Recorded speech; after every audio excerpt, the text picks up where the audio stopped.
Vous reconnaissez sans doute que Benjamin et Samuel ont des points communs. Premièrement, ils étaient tous deux des fils particuliers. Benjamin était démarqué de ses frères et comme nous le lisons, Joseph lui donne une place spéciale, tout comme l'avait fait son père. Il avait une position relationnelle particulière envers son père et ses frères. Il en était de même pour Samuel qui, en qualité de fils, était bien distinct et différent des autres. Nous ne faisons que remarquer ce fait sans nous y attarder. La deuxième chose qui leur est commune est que leurs naissances ont été particulièrement laborieuses. Rachel mourut lors de la naissance de Benjamin. Elle l'appelle Ben-Oni, fils de ma peine, ou né de la peine. Et nous connaissons bien la détresse, la peine, l'épreuve et le labeur d'Anne pour obtenir Samuel. Tous les deux procèdent d'un état de mort. Cela est parfaitement clair pour Benjamin. Rachel mourut et Benjamin vécut de sa mort. Il en est de même pour ce qui concerne Samuel. La mort était la condition, l'état d'Anne, qui ne faisait que refléter la condition spirituelle du peuple de Dieu. De cette tombe et de cette mort est né Samuel.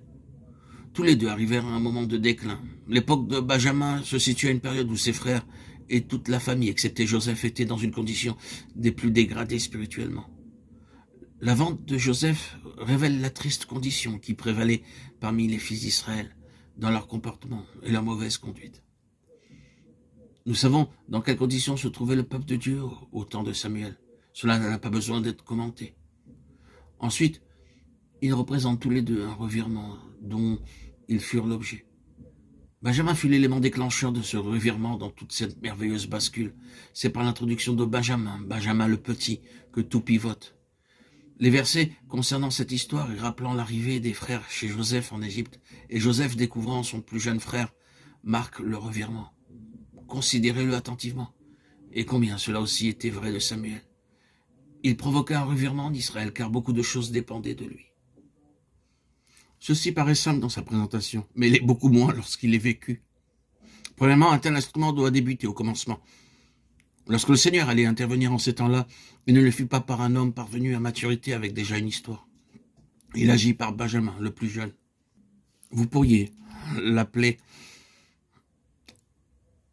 l'enfant parmi eux. Avec Samuel, il commença au tout début, à la naissance.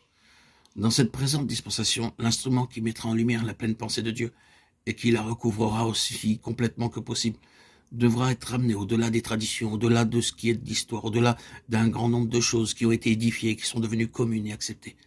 Cet instrument devra être ramené au commencement. Peut-être qu'un tel instrument a une vie chrétienne, une éducation chrétienne, peut-être a-t-il aussi beaucoup de choses chrétiennes derrière lui. Mais il arrivera un moment de crise spirituelle où il semblera qu'il n'y avait rien du tout auparavant. C'est le commencement. Nous recommençons tout à partir de maintenant. Il doit y avoir ce commencement net et précis qui n'est pas la continuité de l'histoire, la continuité des rites et du formalisme, mais quelque chose de grandiose, comme s'il n'y avait jamais eu quoi que ce soit de chrétien jusqu'à maintenant. Ceci est un trait marquant dans l'histoire et devrait en être ainsi d'un tel instrument. Aussi, si vous n'êtes pas préparé à ce que le Seigneur fasse avec vous quelque chose qui réduise à néant tout ce qui est inférieur à sa pleine pensée et de vous amener à un point où vous savez que tout le reste n'est rien comparé à ce que le Seigneur vous révèle et vous montre maintenant et ce à quoi il cherche à vous amener. Si vous n'êtes pas préparé pour une telle œuvre, vous ne pouvez être cet instrument dans la main du Seigneur, ni en faire partie. C'est ainsi. Et lorsque je dis cela, je parle en vérité de l'expérience de beaucoup. Ils sont arrivés à un point où ils ont réalisé que leur vie chrétienne passée n'était presque rien comparé à ce que le Seigneur leur a maintenant révélé. C'est comme tout recommencer avec une nouvelle conception, comme avec une nouvelle Bible. Commençons au commencement.